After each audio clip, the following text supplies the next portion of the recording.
Good morning, everyone. So till the last class, we have completed the concept equation of hyperbola in various form. Like हमने 4 form सीखा था. First one is a standard form. Second one is conjugate hyperbola. Third one is shifted hyperbola in 2 form. एक था हमारा अगर horizontal shift कर जाता है तो कैसे चलेगा, और वही अगर कॉन्जुगेट हाइपरबोला में शिफ्टिंग होगा तो कैसे बिहेव करेगा. उसके बेसिस पे हमने क्वेश्चन भी सॉल्व किया था. ठीक है, सारा कंसेप्ट हमने सीखने के बाद जो आज का जो टॉपिक है वो है position of a point with respect to hyperbola. देखो हमने ये चीज ऑलरेडी सर्कल में पढ़ा था, पैराबोला में पढ़ा था, इलिप्स में पढ़ा था. उसमें क्या होता था, पॉइंट इनसाइड द कर्व लाई करता था. तो क्या रहता था, पॉइंट को कर्व में पुट करते थे तो लेस देन 0 मुझे जनरेट होता था. राइट, तो क्या बोलते थे, पॉइंट इनसाइड लाई कर रहा, ऑन द कर्व लाई कर रहा है मतलब इक्वल टू 0 हो जाता था. आउटसाइड द कर्व लाई करेगा मींस ग्रेटर देन 0 हो जाएगा. ये चीज आपको पता था. इसी चीज को फिर से हम इसमें डिराइव करने का कोशिश करते हैं कि कैसे क्या होगा. जो ठीक है, position of point with respect to hyperbola. ठीक है, तो कंसीडर कीजिए एक हाइपरबोला. ये हमारा हाइपरबोला है. ठीक है, अब लेट सपोज ये जो कोऑर्डिनेट है ये हमारा फोकस है. तो फोकस का क्या हो जाएगा, ए कॉमा 0. इसको ले लो एफ, ये जो पॉइंट है, और इसी के ऊपर एक और पॉइंट ले लो. ठीक है, ये पॉइंट ले लो P, ये पॉइंट ले लो M. कोई दिक्कत किसी को भी नहीं. तो ये जो पॉइंट रहेगा, ये पॉइंट क्या बन जाएगा हमारा, बताइए बताइए. ये बन जाएगा AE कॉमा Y हो जाएगा. अरे कर पे ही लाई कर रहा है ना. ये वाला पॉइंट क्या हो जाएगा, ये वाला पॉइंट हो जाएगा AE कॉमा, या इसको आप ना, इसको आप ले लो कोई जनरल पॉइंट Y ले लो, कोई जनरल पॉइंट Y ले लो. देखिए हमें चाहिए एक जनरल पॉइंट चाहिए, तो जनरल पॉइंट को हमने अल्फा कॉमा बीटा से डिनोट कर दिया है. ठीक है, अब ये जो अल्फा कॉमा बीटा है ये हमारा परपेंडिकुलर लाइन ड्रॉ कर रहा है. तो परपेंडिकुलर लाइन में एक्स कोऑर्डिनेट तो सेम हो जाएगा, केवल y ही डिफरेंट रहेगा ना.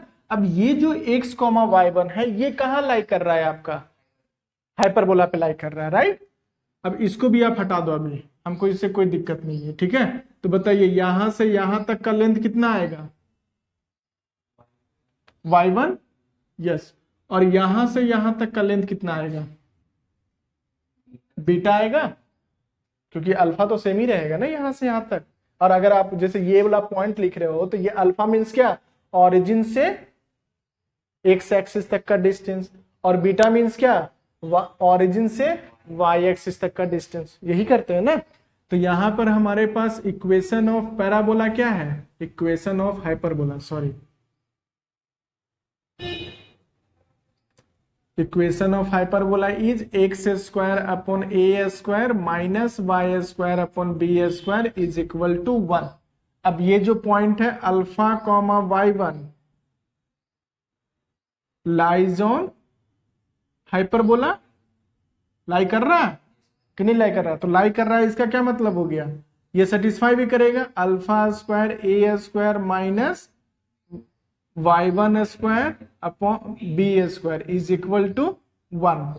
तो alpha square upon a square is equal to 1 plus y1 square upon b square होगा कि नहीं होगा, कोई दिक्कत नहीं. अब यहां पे हम आ जाते हैं. बताइए तो PF और MF में कौन बड़ा है, PF और MF में कौन बड़ा है, MF. कहीं ना राइट लाइक दिस.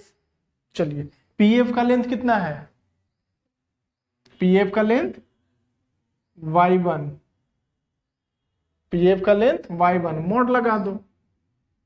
MF का लेंथ कितना है, बीटा, मोड लगा दो. स्क्वायर कर देंगे तो क्या मिल जाएगा, y1 स्क्वायर लेस देन, बोलो बीटा स्क्वायर। यहां तक कोई दिक्कत किसी को भी नहीं। अब यहां पर ये क्या बन जाएगा हमारा, दोनों साइड हम क्या कर रहे हैं, डिवाइड कर दे रहे हैं बी स्क्वायर से। दोनों साइड हम डिवाइड कर दे रहे हैं किससे, बी स्क्वायर से। तो इनइक्वालिटीज में तो कोई चेंजेस नहीं आएगा, कोई चेंजेस आएगा इनइक्वालिटीज में, साइन कैसा चेंज हो जाएगा जी। चलो एक एग्जांपल लेते हैं, 1 लेस देन 2, हाँ या ना, कोई दिक्कत नहीं। अगर हम डिवाइडेड बाई 3 कर दें, बताओ कौन बड़ा है, 1/2 बड़ा के 2/3 बड़ा, पहले भी तो वही था। तो ये चीज हमने इलिप्स में भी तो किया था, सेम प्रोसेस। हम कुछ चेंज तो नहीं कर रहे हैं इसमें, कुछ चेंज कर रहे हैं क्या, नहीं, ठीक है। तो इस चीज को याद रखना कि जब हम देखो एक ही जगह केवल चेंजेज आता है, when you multiply a negative number to both side of inequalities, तो वो साइन ऑफ इनइक्वालिटीज रिवर्स हो जाता है, अदरवाइज और कहीं नहीं होता है, ठीक है। यहां पर हमने क्या कर दिया, बी स्क्वायर हमारा पॉजिटिव नंबर है ना, हमको पता है बी स्क्वायर पॉजिटिव है, कैसे सर, स्क्वायर है इस वजह से, यस बी की वजह से नहीं हम देख रहे हैं, और बी कैसा है, रियल नंबर है, तो रियल नंबर का स्क्वायर हमेशा पॉजिटिव होता है। ऐसा थोड़ी ना कि बी को हम कॉम्प्लेक्स नंबर बता रहे हैं, नहीं, बी हमेशा रियल नंबर, ठीक है। ये बात समझ में आया कि नहीं आया, आ गया। अब देखो यहां पर हम y1 square upon b square को हम क्या लिख सकते हैं, देखो इसको और थोड़ा सा सिंप्लीफाई करते हैं, alpha square upon a square -1 is equal to y1 square upon b square हो जाएगा। या फिर ऐसा करो ना, अगर ये चीज आप नहीं लिखना चाहते हो तो हमको क्या चाहिए, +1 चाहिए, +1 यहां पर भी कर लीजिए। तो y1 square upon b square +1 less than beta square upon b square -1। ये क्या इंडिकेट कर रहा है, alpha square upon a square less than beta square upon, sorry ये प्लस था ना, बी स्क्वायर +1। समझ में आया कि नहीं आया, आ गया। तो इसको हम अपना स्टैंडर्ड फॉर्म में लिखते हैं, alpha square upon a square minus beta square upon b minus और -1 लेस देन 0। समझ में आया, ये जस्ट हमने क्या किया, ये भी पॉजिटिव नंबर है, ये भी पॉजिटिव नंबर है, कोई फर्क नहीं पड़ता, आप डायरेक्टली उठा के लेफ्ट हैंड साइड से राइट हैंड साइड भी शिफ्ट कर सकते हो, ठीक है। अब देखो ये क्या बन रहा है हमारा, अगर आप देखो तो कुछ हमारा ये जो कर्व का इक्वेशन था S of alpha comma beta बन रहा है, देखो ना कर्व का इक्वेशन में x1 को किससे रिप्लेस कर दिया, अल्फा स्क्वायर से, y1 को किससे रिप्लेस कर दिया, बीटा स्क्वायर से रिप्लेस कर दिया। तो यही हमारा बन गया ना, which is equal to alpha square upon a square minus beta square upon b square -1 less than 0। तो इसका क्या हुआ मतलब, बताइए, लेस देन 0 हो गया, मतलब पॉइंट आउटसाइड लाई करेगा तो ये लेस देन 0 हो जाएगा, irrespective of other curve. Other curve में हमने क्या देखा था कि पॉइंट इनसाइड लाई कर रहा था तब लेस देन था, ये केस अलग हो जा रहा है, पॉइंट आउटसाइड लाई कर रहा है तब लेस देन 0 हो रहा है। बात समझ में आया कि नहीं आया, तो यहां पर क्या लिख दें, S1 less than 0 point alpha comma beta lies outside the hyperbola.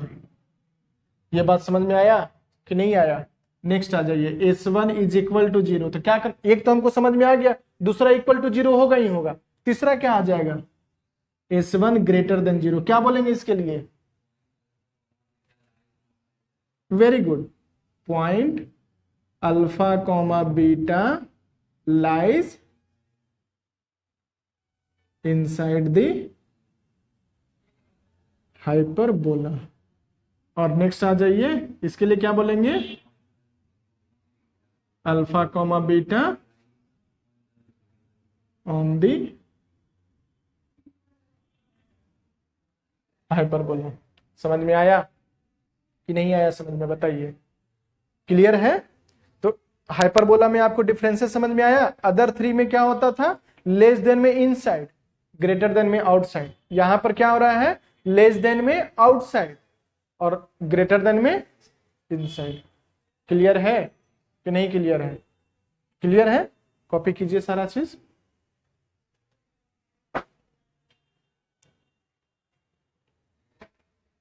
Now, our next topic is position of a line with respect to hyperbola. Again, ये हमारा कार्टेशियन कोऑर्डिनेट, ठीक है, हाइपरबोला। अब देखो लाइन कैसा रह सकता है, या तो लाइन इंटरसेक्ट ना करे, या लाइन एक पॉइंट पे इंटरसेक्ट करे, या फिर लाइन दो पॉइंट पे इंटरसेक्ट करे। यही 3 केसेस है ना, इससे ज्यादा तो नहीं हो सकता है, इससे ज्यादा नहीं केसेस है, ठीक है। तो देखो हमारा standard equation of the ellipse क्या है, sorry hyperbola, x square upon a square minus y square upon b square is equal to 1 है कि नहीं। चल अब equation of standard equation of line क्या हो जाएगा, y is equal to m x plus c होगा। अब समझो कि ये जो लाइन है ये हाइपरबोला को या तो कट करे या कट ना करे, 2 केसेस हो सकता है। तो y के जगह पर इसको एक्सप्रेशन पुट कर देते हैं तो क्या बन जाएगा, x square upon a square minus m x plus c का whole square divided by is equal to 1 कि नहीं होगा। अब इसको ओपन करते हैं तो ये क्या बन जाएगा, b square x square minus a square into m x plus c का whole square is equal to a square b square होगा कि नहीं होगा, होगा ना। चलिए आगे बढ़ते हैं, फर्दर क्या बन जाएगा, b square x square minus a square into x square m square plus c square plus 2 mx c is equal to a square b square, ठीक है। चलिए आगे बढ़ते हैं, थोड़ा सा सिंप्लीफाई करते हैं इसको।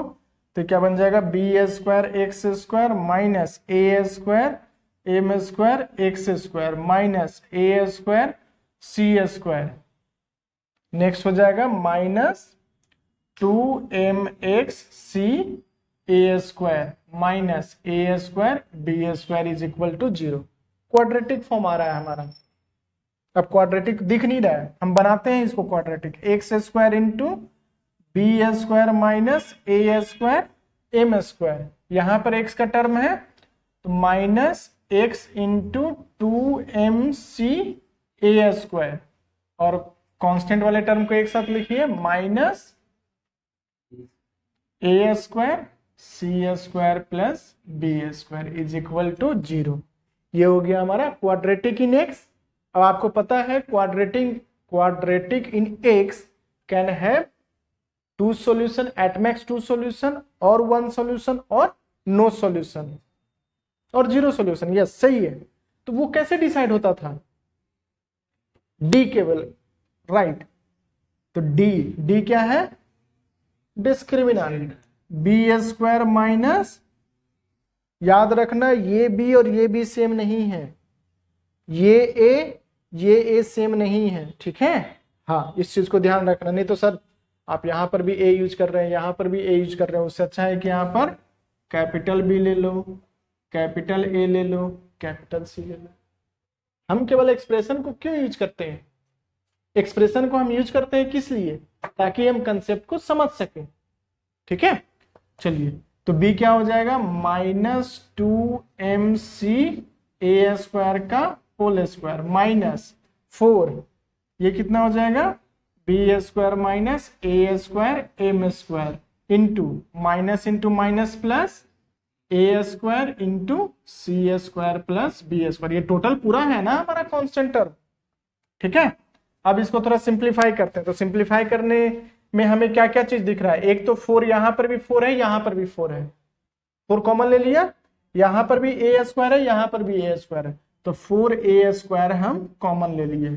फर्स्ट टर्म में क्या बचा, M square c square a square, तो यहाँ पर a टू द पावर 4 है, a टू द पावर 4 से a स्क्वायर हमने कॉमन ले लिया है, तो बचा क्या, a स्क्वायर बचा।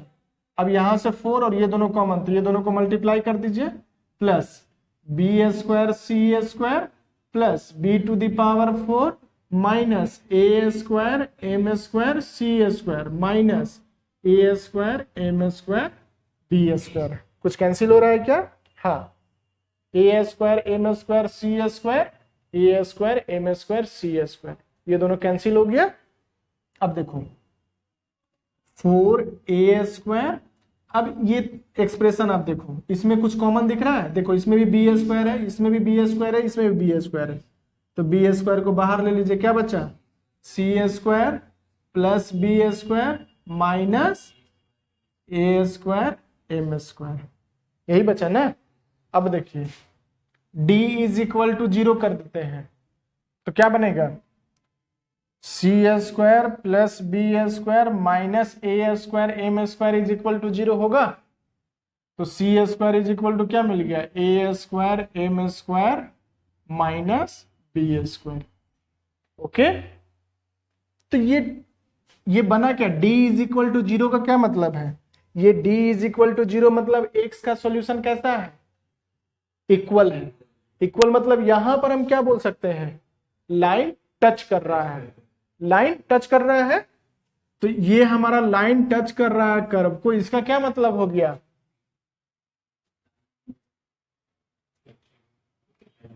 Condition for tangency. समझ में आया, कंडीशन फॉर टेंजेंसी, तो ये क्या मिल जाएगा हमारे लिए, तो y is equal to m x plus minus root under a square m square minus b square, ये क्या बन जाएगा, इक्वेशन ऑफ टेंजेंट। समझ में आया, इक्वेशन ऑफ टेंजेंट। अब नेक्स्ट कंडीशन में आ जाते हैं, d greater than 0, d greater than 0 इसका क्या मतलब हो गया, x का कितना सॉल्यूशन है, 2 सॉल्यूशन है, x का 2 सॉल्यूशन मतलब कौन सा पार्ट आपको दिख रहा है, इंटरसेक्टिंग, मतलब line intersect 2 distinct point, line intersect 2 distinct point, क्या कंडीशन हो जाएगा, कंडीशन हो जाएगा c स्क्वायर कहा गया हमारा, हाँ, c square plus b square minus a square m square greater than 0 होगा, तो यहां से क्या मिल जाएगा, जस्ट ग्रेटर देन 0 रखो या फिर इस तरह से लिख दो, c square greater than a square m square minus b square. ठीक है, तो क्या बन जाएगा हमारा, लाइन इंटरसेक्ट कर्व, कर्व मतलब हाइपरबोला, ठीक है, कर्व मतलब हाइपरबोला एट 2 डिस्टिंक्ट पॉइंट। ठीक है, समझ में आया कि नहीं आया। अब तीसरा पॉइंट आप खुद से लिख सकते हो, d less than 0, d less than 0 का क्या मतलब हो गया, इस क्वाड्रेटिक इक्वेशन का no solution. No solution means what, line neither touch nor touch, neither cut nor touch, neither cut nor touch, d less than 0 हो गया, तो d लेस देन 0 का क्या मतलब हो गया, c square less than a square m square minus b square, लाइन neither touches, neither touch nor cut the hyperbola। Clear है, इसमें जो सबसे ज्यादा इंपॉर्टेंट है वो ये दोनों चीज है, और ये दोनों में ये सबसे ज्यादा इंपॉर्टेंट है बच्चा। ठीक है, कंडीशन फॉर टेंजेंसी क्यों इंपॉर्टेंट है, देखो ये एक्सप्रेशन आपने एक जगह और देखा था कि कहां पे, इलिप्स में। इलिप्स में अगर आपको याद होगा तो यहां पर ये प्लस होता था, c square is equal to a square m square plus b square होता था। आपको सब कुछ सेम टू सेम दिखेगा, थोड़ा सा चेंजेस, प्लस माइनस का केवल चेंजेस आपको दिखता रहेगा। ठीक है, और वही प्लस माइनस चेंजेस को आपको याद रखना है।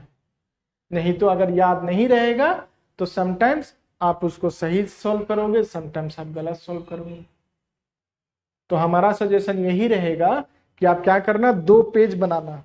एक पेज में इलिप्स का सारा कंसेप्ट लिखना, दूसरे पेज में हाइपरबोला का सारा कंसेप्ट लिखना। दोनों में आप डिफरेंसेस देखोगे तो केवल प्लस माइनस का डिफरेंसेस हर जगह दिखेगा आपको। कुछ कुछ कंसेप्ट में सेम टू सेम दिखेगा, लेकिन कुछ कुछ जगह पर आपको प्लस माइनस का केवल चेंजेस दिखेगा। उस चीज को आप याद रखना। आपका सारा क्वेश्चन हाइपरबोला और एलिप्स का सॉल्व होता चला जाएगा। ठीक है, चलिए कॉपी कीजिए तो इसको।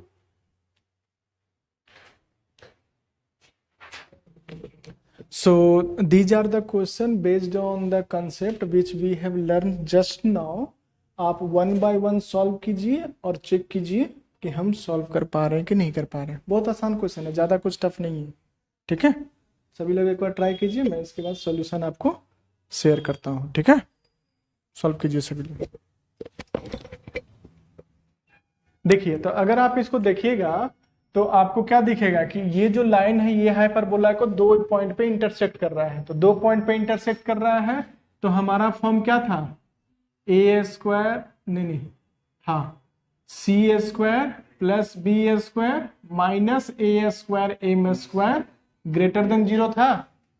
सी का वैल्यू कितना है, लैम्डा, तो ये लैम्डा स्क्वायर हो जाएगा। बी का वैल्यू कितना है 1, तो 1 हो जाएगा। माइनस ए का वैल्यू कितना है 9 हो जाएगा। और m का वैल्यू कितना है 3, तो ये भी 9 हो जाएगा। ग्रेटर देन 0, तो lambda square minus 80 greater than 0, तो ये कितना हो जाएगा 4√5 आ रहा है। हाँ, तो लैम्डा स्क्वायर माइनस 4√5 का whole square greater than 0 means lambda minus 4√5 और lambda plus 4√5 greater than 0। Number line draw कीजिए। एक हमारा वैल्यू हो जाएगा माइनस 4√5 और एक वैल्यू हो जाएगा 4√5। 4√5 से ग्रेटर नंबर लेंगे तो पॉजिटिव देगा, नेगेटिव देगा, पॉजिटिव देगा। मुझे ग्रेटर देन 0 चाहिए, तो ग्रेटर देन 0 मतलब पॉजिटिव। ये वाला रीजन है और ये वाला रीजन है, तो लैम्डा का वैल्यू कितना हो जाएगा -∞ टू यूनियन 4/5 से इंफिनिटी। समझ में आया कि नहीं आया, क्लियर है? चलिए नेक्स्ट आ जाते हैं। क्वेश्चन नंबर 2 हम देखते हैं। तो क्वेश्चन नंबर 2 अगर आप देखो तो यहां पर एक अल्फा है और एक रूट अल्फा है, यानी कि यहां पर हमको दिखेगा कि रूट अल्फा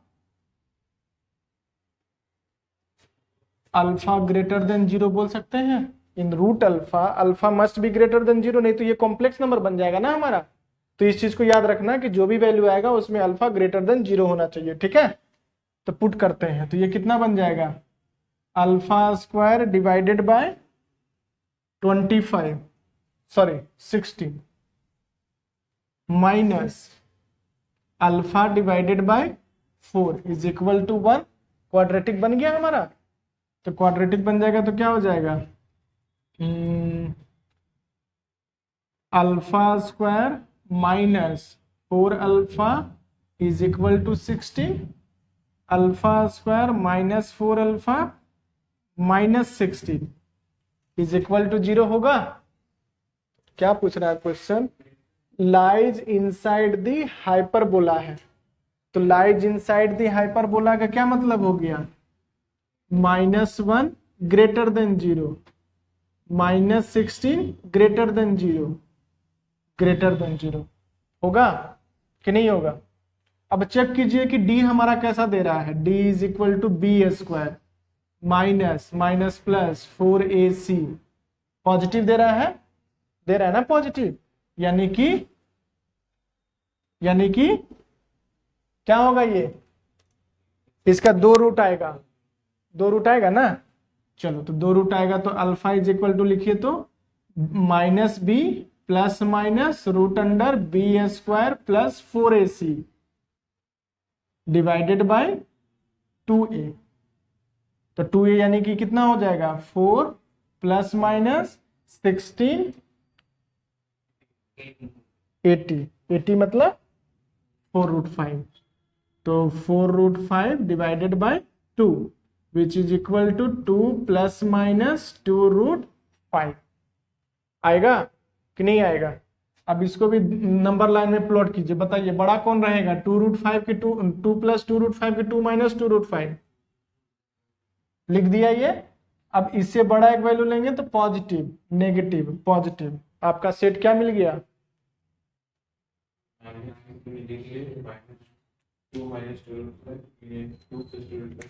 यस। अब आप देखो कि ये हमारा वैल्यू नेगेटिव है, अगर आप देखो तो ये लेस देन 0 वैल्यू है, लेस देन 0 तो हमको नहीं चाहिए था ना, तो हमारा सॉल्यूशन क्या मिल जाएगा, 2 प्लस 2√5 से इंफिनिटी तक।